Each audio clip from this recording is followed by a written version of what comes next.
మీలో చాలామందికి కాంచీపురం అనగానే కామాక్షమ్మ వారి టెంపుల్ మాత్రమే గుర్తొస్తుంది.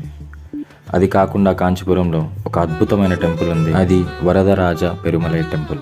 ఈ టెంపుల్ చరిత్ర మామూలుది కాదు. ఈ టెంపుల్ని దర్శించిన వాళ్ళు చోళాస్, పాండ్యాస్, కాకతీయ అండ్ విజయనగర డైనిస్టీ నుంచి శ్రీకృష్ణదేవరాయలు కూడా ఉన్నారు. వీళ్ళందరూ ఈ టెంపుల్ నిర్మాణంలో, డెవలప్మెంట్లో, టెంపుల్ ఫెస్టివల్లో, పూజల్లో వీళ్ళందరూ పాల్గొన్న వాళ్ళు. వరదరాజ పెరుమలై టెంపుల్లో ఉన్న మండపంలో కింది రాళ్ళు తిరుగుతాయి. వీటిని రొటేటింగ్ స్టోన్స్ అంటారు.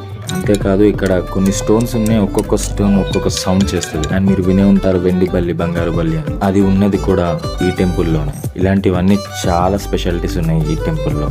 కామాక్షమ్మవారి temple, Shri Kachabeshwara temple and Varadaraja Perumalai temple. ఈ 3 టెంపుల్స్ గురించి and Kanchipuram full trip guide మీరు ఈ వీడియోలో చూడబోతున్నారు. ఇది నా డే 2 ఇన్ తమిళనాడు.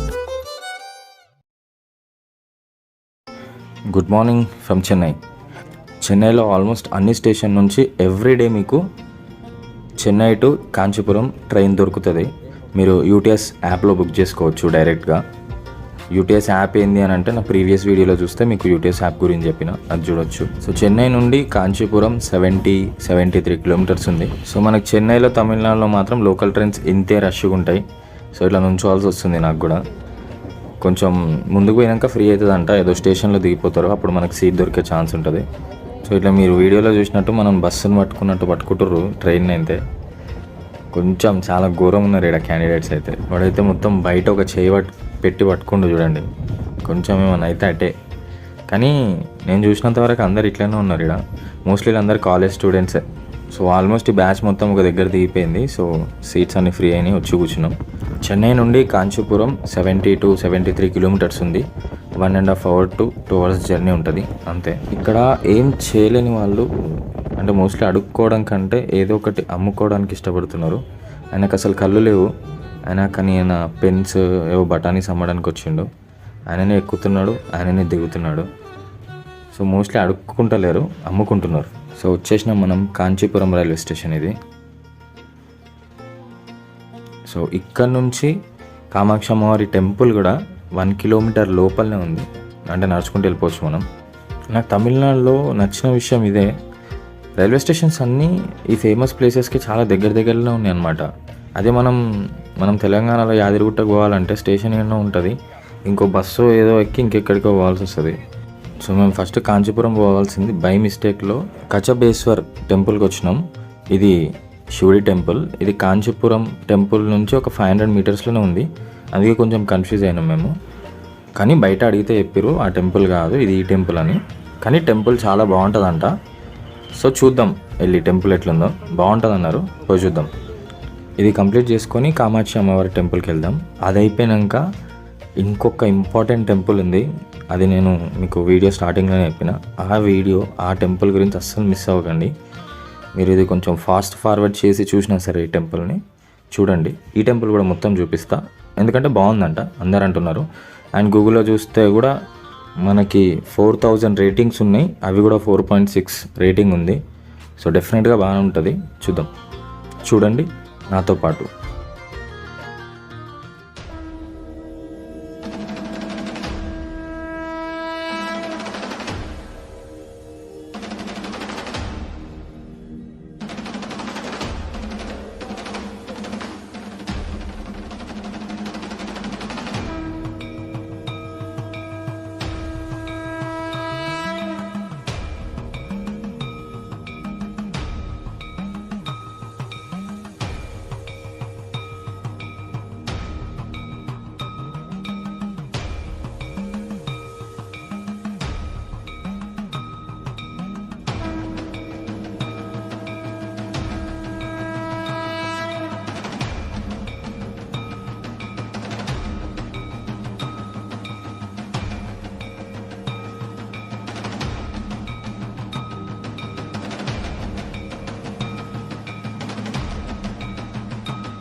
అదనమాట టెంపుల్ మొత్తం.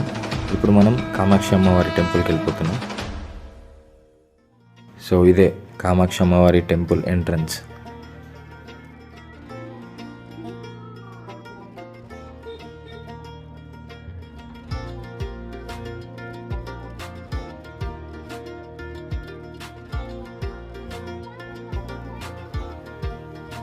టెంపుల్ చాలా పెద్దగా ఉంది దాంతో పోల్చుకుంటే. ఈ టెంపుల్ కోతి ఒకరి దగ్గర వాటర్ బాటిల్ లాక్కొని వాటర్ తాగుతుంది. ఏం చేస్తే అవి కూడా వాటికి దాహం వేస్తే తప్పదు, చెప్పలేవు కదా. సో మనకి ఫోన్ అయితే లోపల అలవ్ లేదంట. సో బయటనే పెట్టి లోపలికి వెళ్ళి దర్శనం చేసుకొని రావాలి. సో పెట్టేసి లోపలికి వెళ్ళి దర్శనం చేసుకొని వచ్చి మీకు చూపిస్తా టెంపుల్. సక్సెస్ఫుల్గా దర్శనం అయిపోయింది. టెంపుల్కి బ్యాక్ సైడే, ఎగ్జాక్ట్ బ్యాక్ సైడ్ మనకి ఇట్లా కోనేరు ఉంది. తెలంగాణలో గుండెం అంటాము, కానీ స్నానాలు చేయడానికి కాదు, జస్ట్ అట్లా పెట్టిర్రు. మీకు తెల్లగా కనిపిస్తుందా? White fish. అదేం ఫిష్ నాకు తెలియదు, మీకు తెలిసే కామెంట్ చేయండి. నేనైతే అసలు ఫస్ట్ షాక్ అయిపోయినా. అదేదో సోల్ తిరుగుతున్నట్టు, ఆత్మ తిరుగుతున్నట్టు అనిపించింది నాకు. సడన్గా జూమ్ చేసి చూస్తే అర్థమైంది చేప అని. సో 2-3 చేపలు ఉన్నట్టున్నాయి, కొంచెం ఎక్కువనే ఉన్నట్టున్నాయి. ఈ కోనేరు అయితే చాలా నచ్చింది నాకు. ఈ ఆర్కిటెక్చర్ మాత్రం సూపర్ ఉంది, అంటే డిజైన్. సో ఇదంతా మాత్రం 5th to 8th సెంచరీ మధ్యలో అయిందంట ఈ టెంపుల్, కామాక్షి అమ్మవారి టెంపుల్. టెంపుల్ ఒక లెవెల్ అయితే ఈ కోనేరు ఇంకో లెవెల్. చాలా బ్యూటిఫుల్గా ఉంది కోనేరు మాత్రం.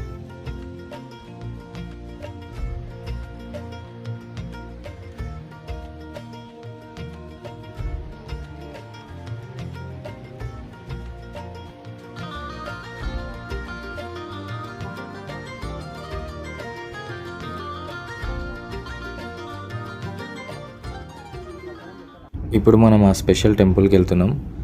టెంపుల్ పేరు వరదరాజ పెరుమలై టెంపుల్. మీరు బయటకు వస్తే ఆటో దొరుకుతుంది, పర్సన్కి 20 రూపీస్ తీసుకుంటాడు. సో మీరు వస్తే ఎట్లా చేయండి అంటే, స్టేషన్ దిగి ఫస్ట్ కాంచీపురం కామాక్షి అమ్మవారి టెంపుల్ చూసి, తర్వాత నేను ఫస్ట్లో చూపించిన శివుడి టెంపుల్ ఉంది కదా, అది చూసి అదే రోడ్లో మీరు ఆటో అడిగితే అక్కడ నుంచి పెరుమలై టెంపుల్కి మీరు వెళ్ళిపోవచ్చు. 20 రూపీసే ఛార్జ్ చేస్తాడు. కాంచీపురం అమ్మవారి దగ్గర అడిగితే మాత్రం ఎక్కువ అడుగుతున్నారు. సో బయటికి వచ్చి ఫస్ట్ చూపించిన టెంపుల్ దగ్గరికి వెళ్ళి తీసుకోండి. సో ఈ వరదరాజ పెరుమలై అంటే ఎవరో అనుకోకండి, విష్ణుదేవుడే. విష్ణుదేవుడికి ఇంకో పేరే పెరుమలై. సో ఈ టెంపుల్ చరిత్ర చాలా గొప్పది. 10th సెంచరీలో కట్టిన ఈ టెంపుల్ ఆర్కిటెక్చర్ టూ గుడ్ ఉంటుంది. ఇది టెంపుల్ ఎంట్రన్స్. మీరు చూడండి, గోపురం మధ్యలో ఇంకో గోపురం, ఆ తర్వాత మనకి అది కనిపిస్తుంది, దాని తర్వాత మనకు టెంపుల్ కనిపిస్తుంది. ఇలాంటి స్ట్రక్చర్ మీకు ఇండియాలో ఇంకా ఏ టెంపుల్లో కనిపించదు ఇట్లా. సో ఇంకా చాలా ఉన్నాయి ఈ టెంపుల్ గురించి చెప్పేవి, మీరు చూడండి వీడియో. ఈ టెంపుల్కి ఆల్మోస్ట్ అన్ని డైనెస్టీల నుంచి సంబంధం ఉంది. అంటే ఈ టెంపుల్ని డెవలప్ చేయడము, టెంపుల్కి ఏదైనా దానాలు చేయడంలో ఇందులో ఇన్వాల్వ్ అయిన వాళ్ళు చోళాస్ ఉన్నారు, పాండ్యాస్ ఉన్నారు, కాకతీయాస్ ఉన్నారు. విజయనగర సామ్రాజ్యంలో కూడా శ్రీకృష్ణదేవరాయలు ఇక్కడ ఫెస్టివల్ చేసినట్టు కూడా ఉంది. అట్లా ఆల్మోస్ట్ అన్ని డైనెస్టీతో సంబంధం ఉంది ఈ టెంపుల్కి, ఇన్వాల్వ్మెంట్ ఉంది. లేదా వాళ్ళు ప్రజెన్స్ చేయడం, వాళ్ళు రావడం, ఇలాంటి అన్నీ జరిగినాయి. అంత గొప్ప టెంపుల్, చాలా అండర్ రేటెడ్. మీరు కాంచీపురం వస్తే ఖచ్చితంగా చూడండి. మనకి బ్యాడ్ లక్, ఇది క్లోజ్ చేసిరు. ఇది యాక్చువల్గా ఆ కాలం నుంచి ఉన్న మండపం. అక్కడ ఏంటో స్పెషల్లో మీకు వీడియో చూపిస్తా చూడండి. வேற எந்த ஒரு கோவிலுமே இருக்கிற மாதிரி குறிப்புகளை நான் అట్లా మండపం కింద ఉన్న మండపం చుట్టూ చేసిన రాళ్ళన్నీ రొటేట్ అవుతాయి అన్నమాట. ఇది ఎప్పుడో 10th సెంచరీలో చేసారు.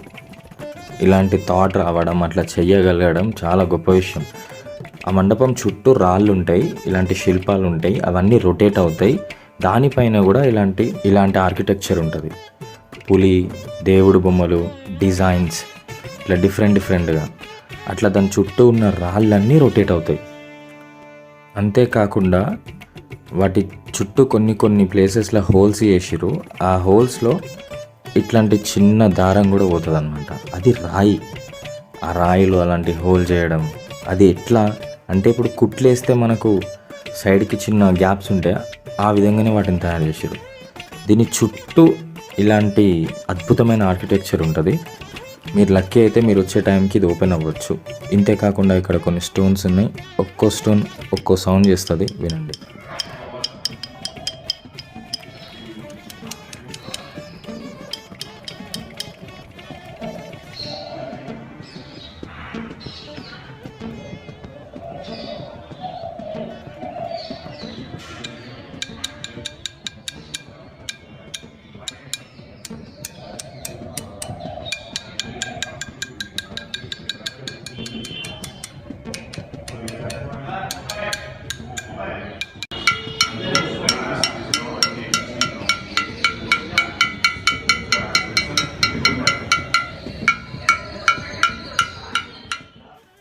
సో అదనమాట, అంత అద్భుతమైన స్ట్రక్చర్ ఇదంతా. దీన్ని మీరు చూస్తూ ఉంటే కూడా ఒక్కొక్క స్తంభం పైన ఒక్కో రకమైన డిజైన్స్, అసలు అదిరిపోయినాయి అవి కూడా. అవన్నీ స్టోన్, అది మీరు అర్థం చేసుకోవాలి. ఇదంతా ఎప్పుడు జరిగింది? వెస్టర్న్ కంట్రీస్ గుడిసెల్లో బతికేటప్పుడు మన దగ్గర శిల్పాలు చెక్కారు. అంత గొప్ప చరిత్ర మనది. ఇదంతా తమిళనాడులో చాలా క్లియర్గా కనిపిస్తుంది. కుదిరితే ఖచ్చితంగా రండి. కాంచీపురం వస్తే ఈ టెంపుల్ మాత్రం అస్సలు మిస్ అవ్వకండి. ఇంకా టెంపుల్ చాలా ఉంది, చూపిస్తా చూడండి. ఇక్కడ నుంచి వ్యూ చాలా బాగుంది కదా. సో ఇది కోనేట్కి బ్యాక్ సైడ్. ఆ వైట్ గోపురం నుంచి మనం ఎంటర్ అవుతే లెఫ్ట్ సైడ్లో ఇది ఉంటుంది. సో ఇక్కడ నుంచి చాలా బాగా కనిపిస్తుంది గుడి. సో మనకి కోనేటి పక్కనే విష్ణుదేవుడి దర్శనం ఉంది, చేసేసుకుందాం. సో ఇది అయిపోయిన తర్వాత మీరు వినే ఉంటారు వెండి బల్లి బంగారు బల్లి అని.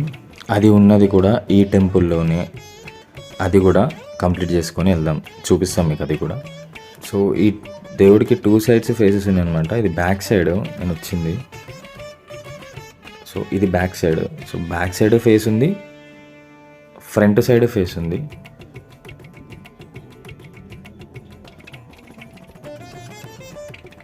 ఇది ఫ్రంట్ సైడ్ మళ్ళీ. సో మనం బయటకు వెళ్తే అక్కడ చూసిన గుర్రాలు ఇక్కడికి వచ్చినాయి. కొంచెం చీకటి అయిపోతుంది, పొద్దున వచ్చినాం కానీ ఈ కంప్లీట్ చేసేలోపు చీకటి అయ్యేలా ఉంది. సో మనం ఇప్పుడు టెంపుల్లోకి వెళ్దాం. వెండి బల్లి బంగారు బల్లి దర్శనం చేసుకొని దాన్ని మనం ముట్టుకుంటే ఇంకా మన పైన బల్లిలు పడినా మనకి ఏం కాదనమాట. అది చేద్దాం, కంప్లీట్ చేసుకుందాం. పోయి చూపిస్తాం మీకు, చూడండి.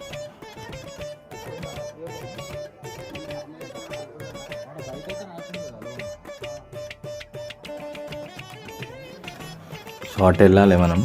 సో స్ట్రేట్గా వస్తే మనకు తెలుగులో కూడా రాసింది చూడండి, శ్రీ బంగారు బల్లి వెండి బల్లి అని. ఇది ఎంట్రన్స్. సో దీని లోపలికి వెళ్తే ఉంటుందంట. సో లైన్ పెద్దగానే కనిపిస్తుంది, చూడాలి.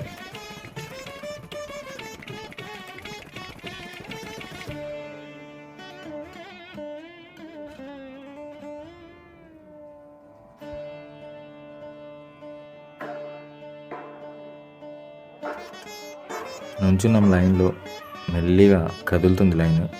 సో గోడల పైన అక్కడక్కడ ఏవేవో రాసినాయి.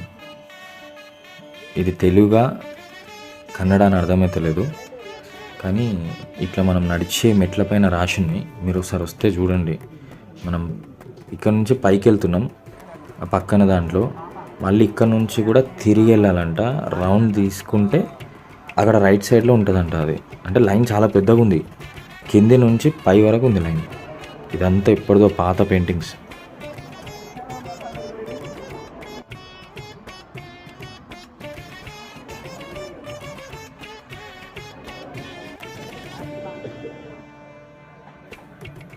ఇంకా అయితే లేదు, గంట పైన అయిపోయింది. పాతకాలం మంచం, అమ్మో సూపర్ స్ట్రాంగ్ ఉంది ఇది. నాకు తెలిసి పైన రోడ్డు పైన వేస్తే రోడ్డు పగిలిపోతుందేమో, అంత గట్టిగా ఉంది. ఐరన్ లాక్స్ వేసి, చెక్కదే బట్ లాక్స్ అన్న ఐరన్ ఉన్నాయి. సో ఇక్కడ ఫస్ట్ మళ్ళీ విష్ణుదేవుడి దర్శనం అయింది. దాని తర్వాత ఇక్కడికి వచ్చినాం. ఫోన్ అస్సలు అలవలేదు, మీకోసం ఇట్లనో దాచుకొని మీకు చూపించాలని చెప్పి చూపిస్తున్నా. ఇది చూడండి, ఇదే వెండి బంగారు బల్లి. ఇంకా నాకు బల్లుల మీద పడ్డా ఏం కాదు నాకు. సో అయిపోయింది, సో అంతా అయిపోయింది. దర్శనం అన్నీ కంప్లీట్ అయిపోయినాయి. టైం 7 అయిపోయింది, మాకు 8 o'clockకి రిటర్న్ ట్రైన్ ఉందన్నమాట. అందుకే పరిగెడుతున్నాం, స్టేషన్ వరకు వెళ్ళిపోవాలి. ఎంత తొందరగా కుదిరితే అంత తొందరగా. సో మీరు వస్తే ఇంకొంచెం ఎర్లీగా రండి, మీకు ఇంకొంచెం ఎక్కువ టైం ఉంటుంది ఇదంతా స్పెండ్ చేయడానికి. రేపు డే 3 పాండిచ్చేరి వెళ్తున్నాం. సో అందుకే రిటర్న్ చెన్నై నుంచి పాండిచ్చేరి వెళ్తాం.